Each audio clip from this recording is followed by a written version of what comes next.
நாங்க உத்தரவு வாங்கிட்டுங்களா? வாங்க. இமாச்சல பிரதேசம் எல்லாம் சுத்திட்டு மறுபடியும் இந்த பக்கம் வரும்போது வாங்க. அவசியம் வர. யாருங்க இவரு? என்ன தப்பண்ணான்னு இப்படி கட்டி போட்டு வச்சிருக்க? ராத்திரி பூரா புலம்பிட்டே இருந்தாரே. அதானே பாவம், சோறு தண்ணி கூட இல்ல போல் இருக்கு. இல்ல நேத்துல இருந்து இந்த ஆள் பேர் சூனாப்பானா. இந்த ஆளுக்கும் எனக்கு எந்த விதமான சம்பந்தமும் இல்லங்க. ஆனா எனக்கு பைத்தியம் முடிச்சிருச்சுன்னு பேப்பர்ல விளம்பரம் கொடுத்து அசிங்கப்படுத்திட்டான். இவருக்கும் உங்களுக்கும் எந்த சம்பந்தமும் இல்லையா? பின் எதுக்காக உங்க போட்டோ பேப்பர்ல விளம்பரம் கொடுக்கணும்? அதான் எனக்கும் புரியல. இதே மாதிரி ஒரு சம்பவம் மேற்கு தொடர்ச்சி மலையிலயும் நடந்ததுல. கரெக்ட். இந்த மாதிரி நேரத்துலதான் நீங்க ஒரு வக்கீல் மாதிரி யோசனை பண்ணும். வக்கீல் மாதிரியா? ஆமா, எப்பவுமே வக்கீல் மூலதான் தண்ணி மாற எங்க வேணாலும் பாயும். புரியல. விளக்கம் சொல்றேன். அதாவது என்ன மாதிரி ஒரு வாலிபன் ஒரு போட்டோ கடைக்கு போய் அங்க உங்கள மாதிரி ஒரு அழகான பொண்ணோட போட்டோ பாக்குறான். உடனே மதிமயங்கி கட்டினா இந்த பிள்ளை தான் கட்டுறது, இல்லன்னா வாழ்க்கையில கல்யாணமே கிடையாது அப்படின்னு சொல்லி முடிவு பண்ணிடுறான். ஆனா அந்த பொண்ணோட அட்ரஸ் தெரியாது. எப்படி அட்ரஸ் கண்டுபிடிக்கும் சொல்லி இவன மாதிரி ஒரு முட்டாள்கிட்ட ஐடியா கேட்கறான். இவனுக்கும் செட்டியா இருக்கும் கொடுக்கல் வாங்கல ஒரு சின்ன பிரச்சனை. அதனால இவன் என்ன பண்ணா, பேப்பர்ல விளம்பரம் கொடுத்து கீழே சூனா பானான்னு சொல்லி செட்டியார் பேரை போட்டு அவரை பழிதீர்த்துட்டான். இது எப்படி இருக்கு? கரெக்ட். நடந்ததை தெள்ள தெளிவா சொல்லிட்டீங்க. இப்ப அந்த வாலிபன் யாரு, உடனே யாருன்னு தெரியல. இல்ல, அந்த போட்டோ ஸ்டுடியோ ஆளையும் பேப்பர்ல விளம்பரம் வாங்கின ஆளையும் இவங்க ரெண்டு பேரையுமே புடிச்சிட்டு வந்தா அந்த வாலிபன் யாரு, அவன் கூட வந்த ஆள் யாருன்னு கரெக்டா அடையாளம் கட்டிடுவாங்கல்ல? இல்ல இல்ல, அவங்க எல்லாம் வேண்டாங்க. நான் சொன்ன கரெக்டா இருக்கும். நீங்க செட்டியார் அனுப்பிச்சிடலாம். அவங்களே வந்துட்டாங்களே.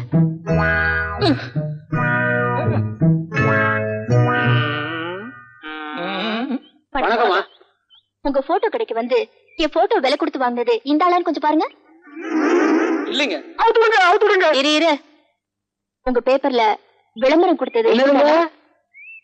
ஐயோ, உங்க பேப்பர்ல விளம்பரம் கொடுத்தது இவர்தானா? அவுத்துடுங்க. ஐயோ சாரி, ரொம்ப சாரி. என் பொண்ணு தப்பு பண்ணிட்டான். இவங்க ரெண்டு பேரையும் நீங்க ரெண்டு பேரும் இதுக்கு முன்னாடி வேற எங்கயாவது பாத்துருக்கீங்களா?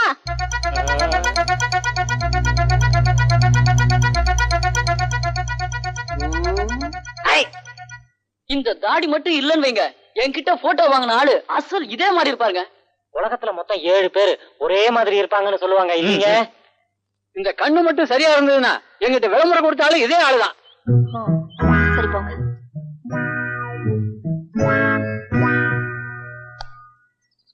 உலகத்துல மொத்தம் 7 பேர் ஒரே மாதிரி இருப்பாங்கல்ல? ஆமா ஆமா ஆமா ஆமா.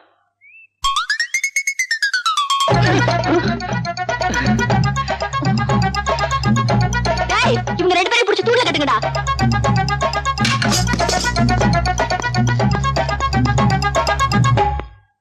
ஏன் செட்டியாரே, அவங்களும் நெருஞ்சிப்பேட்டைக்காரங்க தானா? ஆமாங்க, எங்க பையன் உங்க பொண்ணு போட்டாவே எங்கேயோ போட்டா கடையில வச்சு பாத்துருக்கான். பொண்ண ரொம்ப பிடிச்சு போச்சு. யாரு என்னங்கிற விவரம் தெரிஞ்சுக்கிறதுக்காக போட்டாவை பேப்பர்ல போட்டு அதுல பாவம் செட்டியார வேற வம்பல் எடுத்து விட்டுட்டான். வம்புனாலும் சாதாரண வம்பு இல்லைங்க. வேட்டி சட்டையை அவுத்துட்டு திருடனை கட்டி போடுற மாதிரி பந்தக்கால கட்டி போட்டாங்க. நாள் பூரா பட்னி. ரொம்ப சாரிங்க. அவ்வளவு கூத்தடிச்சதுனாலதான் இன்னைக்கு நிச்சயதார்த்தத்துக்கு வரது கூட வைக்கப்பட்டுக்கிட்டு நான் வரலாத்தா, நீங்க ஐயனுமே பேசி முடிச்சிருங்க, வரும்போது பொண்ணுகிட்ட மட்டும் நான் ரொம்ப விசாரிச்சேன்னு தனியா கூப்பிட்டு சொல்லி போடுங்கன்னு என்கிட்டயே சொல்றா. எல்லாம் சரிதாங்க. ஆனா உங்க வசதிக்கு தகுந்த மாதிரி என்னால சீர் செய்ய முடியுமாங்கிறதா யோசனையா இருக்கு. பையன் விரும்பிட்டான் தானே வீடு தேடி வந்திருக்காங்க. சீரெல்லாம் அவ்வளவு கராரவா கேட்க போறாங்க. அதானே. இந்த பாருங்க, எனக்கு ஒரே பையன் தான், பொண்ணு இல்ல. பொண்ணு இருந்தா என்ன சீர்வரிசை செய்வேனோ அதை உங்க பொண்ணுக்கு செய்யறேன். சரிதானே? ரொம்ப நன்றிங்க. என்னடி உங்க அப்பா சம்மந்தம் எல்லாம் பேசி முடிச்சிட்டாரு, நீ பாட்டுக்கு சீரியஸா இருக்க? இல்லடி, அன்னைக்கு அவர் தாடியும் கீடியுமா சுருட்டு முடியோட ஏதோ மாதிரி ட்ரெஸ் போட்டுக்கிட்டு மாறு வேஷத்துல இருந்தாரு. அதனால அவரோட ஒரிஜினல் பர்சனாலிட்டி என்னன்னு என்னால தெரிஞ்சுக்க முடியல. அட்லீஸ்ட் ஒரு போட்டோ கிடைச்சாலாவது நல்லா இருக்கும். நான் நினைச்சேன் நீ படிச்ச பொண்ணா இருக்கிறதுனால சம்பந்தம் பேசி முடிச்ச உடனே அக்கம் பக்கத்துல இருக்கிறவங்க கூட படிச்சவங்க எல்லாம் மாப்பிள்ள போட்ட எங்கேன்னு உன்ன கேட்பாங்க, நீ காட்டணும்ல, அதுக்காகத்தான் கையோட கொண்டாந்துருக்கேன். பாரு, என் பையனும் உன்னாட்ட நல்ல மூக்கு மூலியமா லட்சணமா இருப்பான். ஈஸ்வரி, இந்த வந்துட்டேனுங்க பாரு.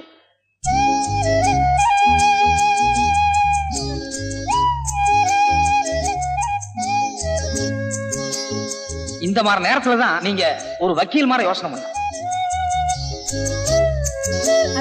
மாப்பிள்ள பெரிய வக்கீல் போல இருக்கேன். என்னடி சொல்லவே இல்ல? எனக்கே இப்பதானே தெரியும். நான் பிஎஸ்சி படிச்சதுனால படிச்ச மாப்பிள்ளையே கல்யாணம் படிக்கணும்னு ஆசைப்பட்டேன். நல்ல வேலை அப்படியே அமைஞ்சிருச்சு. சும்மா ஏண்டி விசும்புற? சின்ன வயசுல இருந்து ராசுகுட்டியை தான் கட்டிக்க போற ராசுகுட்டியை தான் கட்டிக்க போறேன்னு சொல்லி பொண்ணு மனசை கெடுத்த. பத்தாவதுக்கு ஊர் உலகத்துல இருந்து யார் பொண்ணு கட்டி வந்தாலும் இல்ல அவ எங்க அண்ணமனுக்குன்னே பிறந்திருக்கான்னு சொல்லி வந்தவங்கள திருப்பி அனுப்பிச்சிட்ட. இப்ப என்னடானா அவங்க நம்ம கிட்ட ஒரு வார்த்தை கூட கேட்காம வேற எங்கேயோ போய் நிச்சயார்த்தம் பண்ணிட்டு வந்து நம்ம முகத்துல கரிய பூசிட்டாங்க. வந்த பாசங்கிறது உன் மனசுல இருந்தா மட்டும் பத்தாயிடி, மத்தவங்க மனசுலயும் அது மறந்து காட்சி இருக்கணும். சும்மா நிறுத்து. ஏதோ குழந்தையா இருக்கும்போது முறப்பையன் முறப்பொண்ணுங்கிறதுனால விளையாட்டா கட்டிக்கிறேன் பிடிக்கிறேன்னு பேசிக்கிறது தான். அதுக்காக ஊர் உலகத்துல எல்லாம் அப்படியே நடந்துருது. எங்க பையன் ஆசைப்பட்டான், சம்பந்தம் பேசி முடிவு பண்ணியாச்சு. இனி உனக்கு என்ன வேணுமோ அதை மட்டும் கேளு. இனி என்ன வேணும்? மானம் போச்சு, மரியாதை போச்சு, எல்லாம் போச்சு. கொஞ்சம் பாலிடால் இருந்தா கொடுங்க. நானு என் பொண்டாட்டி என் மக 3 பேரும் குடிச்சிட்டு சாகுறோம். என்ன வார்த்தை பேசுற? அவதான் சொல்றாள்ல, பையன் பிரியப்பட்டுட்டான், அதனால சம்பந்தம் முடிச்சிட்டோம். பொண்ணுக்கு 100 பவுன் நகை வேணாலும் போடுற, வேற மாப்பிள்ளை பாரு. இவ்வளவுதாங்க. கடையில இருக்கிற மொத்த படையும் உங்களுக்கு காமிச்சாச்சு. இனிமே உங்களுக்கு காமிக்கிறதுக்கு எதுவுமே இல்ல. என்னங்க, உங்களை பார்த்தா பெரிய மனுஷனா தெரியுது, நீங்க கொஞ்சம் எடுத்து சொல்லக்கூடாதா? சொல்லலாம். ஏங்க 9 மணிக்கு நம்ம கடைக்குள்ள நுழைஞ்சோம், இப்ப மணி 3 ஆச்சு. இது வரைக்கும் அந்த சாப்பாட்டு கூட போல. இன்னும் யோசிச்சா இருந்தா எப்படிங்க? என்னடா 3 ஆச்சு 4 ஆச்சுன்னு? நான் கல்யாணம் பண்ணிக்க போற பொண்ணுக்கு உலகத்துல யாருமே கட்டாத அளவுக்கு ஒரு புடவை எடுத்து கொடுக்கணுங்கிறது என் ஆசை. அதான் இருந்தாலும் புரிஞ்சுக்க மாட்டேங்கிறான். என்னமோ 3 ஆச்சு 4 ஆச்சுங்கிற. இத பாருங்க, போன வாரம் மந்திரி மாளிகை இங்கதான் புடவை எடுத்தாங்க, 50,000 ரூபாய். யோ, மந்திரி வாங்கினா நான் வாங்கணுமா? என்னமோ பெருசா 50,000 80,000ங்கிற. எங்கயா 1 லட்ச ரூபாயில ஒரு புடவை எடு. லட்ச ரூபாய் இல்லையா? அது ரொம்ப ஈஸிங்க. 50,000 ரூபாய் புடவை 2 எடுத்தா லட்ச ரூபாய் ஆயிருது. வாய் மூடுறா. எனக்கு ஒரே புடவை லட்ச ரூபாய் மதிப்புல வேணும். நீங்க சொல்றத பார்த்தா தங்கத்திலேயே ஜரிகை கட்டி முத்து பழம் எல்லாம் கோத்து ஸ்பெஷலா ஆர்டர் பண்ணி தான் செய்யணும் போல இருக்கு. ஏன் செய்ய? நிஜமாவா? ஆமாயா, நான் சொன்ன மாதிரி ஒரு புடவை தயார் பண்ண. அதுக்கு வேண்டி நகரட்டு எல்லாம் பக்கத்து கடையில் நீயே வாங்கிக்கோ. அடுத்த வாரம் நான் வர்றேன். எல்லாத்தையும் ஒரு பொம்மையில போட்டு பூட்டி அலங்காரமா வைய. நான் வந்து பாத்துட்டு கையோட காசு கட்டி வாங்கிக்கிறேன். இந்த 20,000 ரூபாய் அட்வான்ஸ் வாங்கிக்கோ. நிகழும் சுபயோக. ஏமா ருக்மணி, என்னப்பா? மாப்பிள்ளை வீட்டுல இருந்து நாளைக்கு பத்திரிக்கை வைக்க வரதா சொல்லி அனுப்பிச்சிருக்காங்க. நாம பத்திரிக்கை அடிக்க வேண்டாமா? நானும் அந்த பத்திரிக்கை மேட்டர் தான்ப்பா ரெடி பண்ணிட்டு இருக்கேன். ஆனா அதுல ஒரு சின்ன சிக்கல் இருக்கு. சிக்கலா? ஆமாப்பா, மாப்பிள்ளை வக்கீல்ங்கிறது அன்னைக்கு போட்டோ பார்த்ததுல தான் தெரிஞ்சது. ஆனா அவர் BA BLா, BSc BLா, BCom BLா இல்ல MLா, இதுல எந்த விஷயமும் அவங்க அம்மாட்ட கேட்காம விட்டுட்டேன்ப்பா. நாளைக்கு நான் மட்டும் BScன்னு போட்டுக்கிட்டு அவர் பேரை மொட்டையா விட்டா என் ஃப்ரெண்ட்ஸ் எல்லாம் எனக்கு கிண்டல் அடிக்க மாட்டாங்களா? அப்ப நான் ஒண்ணு பண்றேன், நானே நேரா மாப்பிள்ளை வீட்டுக்கு போய் அந்த டிகிரி சமாஜம் என்னன்னு கேட்டுட்டு அப்படியே பிரஸுக்கு போயிட்டு வந்துடுறேன். இல்லப்பா, எனக்கு வீட்டுல இருக்க போர் அடிக்குது. நானே மாப்பிள்ளை வீட்டுக்கு போயிட்டு அவர்கிட்ட அந்த டிகிரி சமாச்சாரத்தை விசாரிச்சுக்கிட்டு அப்படியே பிரஸுக்கும் போயிட்டு வந்துடுறேன். என்னமா அது? நீ கல்யாண பொண்ணு, நீ போய் திடீர்னு மாப்பிள்ளை விட்டு நல்லாவா இருக்கும்? இந்த காலத்துல யாருப்பா இந்த ஃபார்மாலிட்டிஸ் எல்லாம் பாக்குறா? நீங்க சும்மா இருங்க.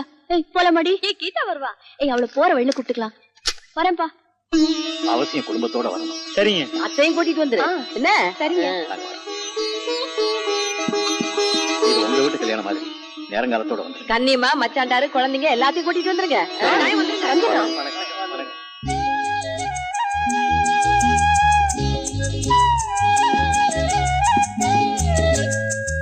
இந்த வீடாடி ஊர்ல இருக்கிறதுலயே பெரிய வீடுன்னு சொன்னாங்க.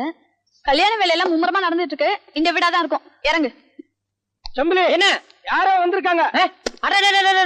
வாங்க நீ வாங்க. என்ன திடீர்னு கல்யாணம் பண்ணி இங்க வந்திருக்கீங்க?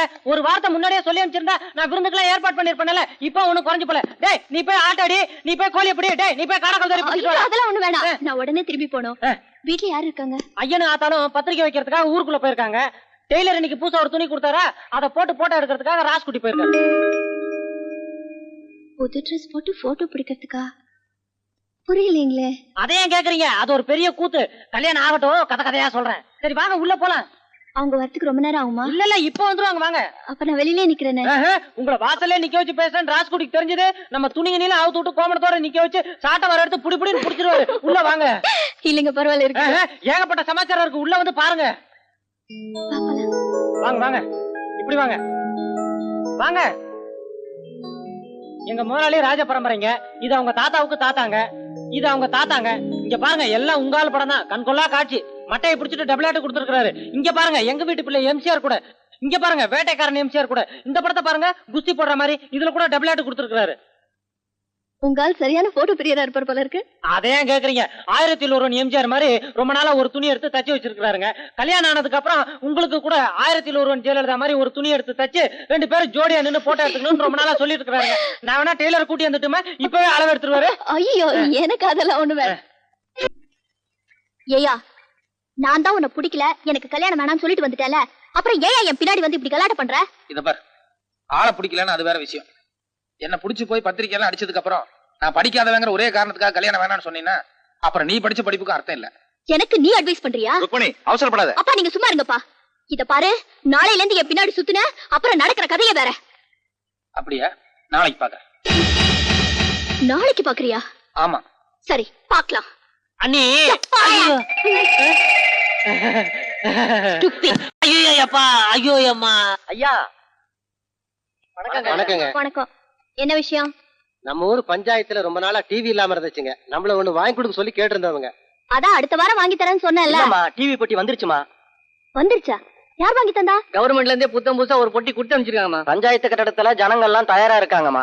நீங்க வந்து முத உங்க கையால ஓட்டி கொடுத்தா ராசியா இருக்குமா. அமைதி அமைதி, ஒருத்தர் தள்ளாம வாங்க, நிதானமா பாருங்க. எதுக்காக இவ்வளவு பிரிக்கியம் நிக்குது? அன்னைக்கு டிவில காமெடி பண்ண மாதிரி இன்னைக்கு ஏதோ பண்ண போறாரு போல இருக்கு. ரொம்ப இன்ட்ரெஸ்டிங்கான மாப்பிளடி. தினம் புதுசு புதுசா ஏதாவது வித்தியா காமிச்சிட்டு இருக்காரு. அக்காமார்களே அம்மாமார்களே நல்லா பாருங்க. அன்னைக்கு எங்க ஐயா காதல் ஜோதி ஏத்தி வச்சாரு. இன்னைக்கு கல்யாண பரிசு அலங்காரமா நிக்க வச்சிருக்காரு. புடவை நகையெல்லாம் சேர்த்து மொத்த மதிப்பு 3 லட்சம் ரூபாய். இவ்வளவு யாருக்காக? தான் கல்யாணம் பண்ணிக்க போற பொண்ணுக்காக. அப்படி இருக்கும்போது அந்த பொண்ணு எங்க ஐயாவை இதே தெய்வமா நினைக்க வேண்டாம்?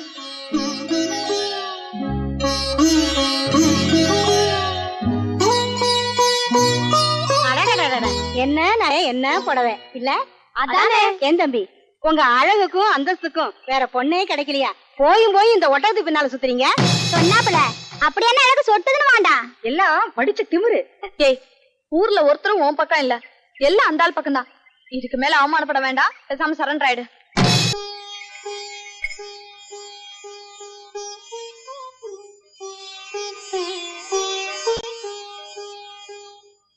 கல்யாணத்தை இங்க வச்சுக்கலாம்னு சொன்னீங்க, அதனாலதான் பொண்ணை முன்கூட்டியே வர சொல்லிட்டேன். இந்த பொண்ணு கூட பரவாயில்லைங்க, நம்ம ராசுகுட்டிக்கு ஏத்த மாதிரி லட்சணமா அழகா இருக்கு. உள்ள கூட்டிட்டு போங்க.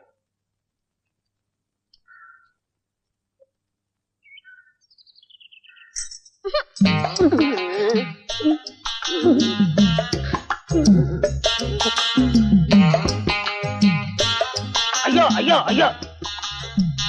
சௌக்கியமா இருக்கீங்களா அண்ணி? ஐ, நீ தானே ராஜ்குட்டி மாமா? எனக்கு தெரியும், எங்க அம்மா போட்டோ காமிச்சாங்களே. நீ ஏன் மாமா என்ன பார்க்க வர்றதில்ல? பேசு மாமா. இல்ல, நான் கொஞ்சம் வேலையா இருந்துட்டேன். சரி. ஏங்க, இது சமீபத்துல வந்த பழக்கமா இல்ல ஆதில இருந்தே இப்படிதானே? பிறந்ததுல இருந்தே இப்படிதான். பாக்கலாம், கல்யாணத்துக்கு அப்புறமா சரியா போகுதான்னு. ஓஹோ, உங்களுக்கு கூட கல்யாணத்துக்கு அப்புறம் தான் சரியாச்சுங்களா? நாங்க உள்ள இருக்கிறோம் அண்ணி. நட உள்ள. கையை விடு, இல்லன்னா கழிச்சு வச்சிருவேன். இது பாரு, இதனால எனக்கு உங்க அப்பனுக்கு சண்டை வந்தாலும் சரி, இந்த பொண்ணு மட்டும் நமக்கு வேண்டவே வேண்டாம். உங்க அப்பா கிட்ட சொல்லி நான் உனக்கு வேற பொண்ணு பார்க்க சொல்றவா. அத்தா, அப்பா நேத்து பத்திரிக்கை சொல்லி வார்த்தை கொடுத்துட்டாரு. இனிமே வார்த்தை மாறணும்னா அசிங்கம். வேண்டாங்க, வேணா அந்த பொண்ணுக்கு நான் வாழ்க்கை கொடுக்குறேன். வாய மூடு. என்னத்த வாய மூடு? கல்யாண பந்தல்ல வெடிகுண்டு வைக்கல, என் பேர் செம்புலி இல்ல. ஏயா, நான் வேணான்னு சொல்ல என்ன துரத்தி லவ் பண்ணல. இப்ப நான் மனசு மாதிரி பேப்பர்ல விளம்பரம் கொடுத்தா அப்போ என்ன பார்க்க வரல. சரி பரவாயில்ல, நம்மளே நேர்ல போய் பார்க்கலான்னு வந்தா நீ பாட்டுக்கு பேசாம போயிட்டு இருந்தா என்ன அர்த்தம்? இதான் ஒரு பொண்ணு கொஞ்சம் வலி வந்தா உடனே பிகு பண்ணிக்குவீங்களா? இத பாருமா, நான் உன் பின்னால சுத்தி உன்னை கலாட்டா பண்ணதெல்லாம் தப்புதான், என்ன மன்னிச்சிரு. எதுக்காக மன்னிக்கணும்? நான் தான் பச்சை குடி காமிச்சிட்டேனே. அப்ப என் சூழ்நிலை வேற, இப்ப என் சூழ்நிலை வேறமா. தெரியும். இப்ப நீ என்ன சொல்ல போற? இத்தனை நாளா அப்பா அம்மாவோட சொந்த பிள்ளைங்கிற நினைப்புல தலைகால் புரியாம ஊர் சுத்திட்டு இருந்த. இப்ப நான் ஒரு அனாதைன்னு தெரிஞ்சதுக்கு அப்புறம் பழைய மைனர்த்தனம் பந்தா எல்லாத்தையும் விட்டுட்டு தந்தை கேட்ட தனையனா ஒரு பொறுப்புள்ள ஆளா மாறிட்டேன்னு சொல்ல போற, அவ்வளவுதானையா?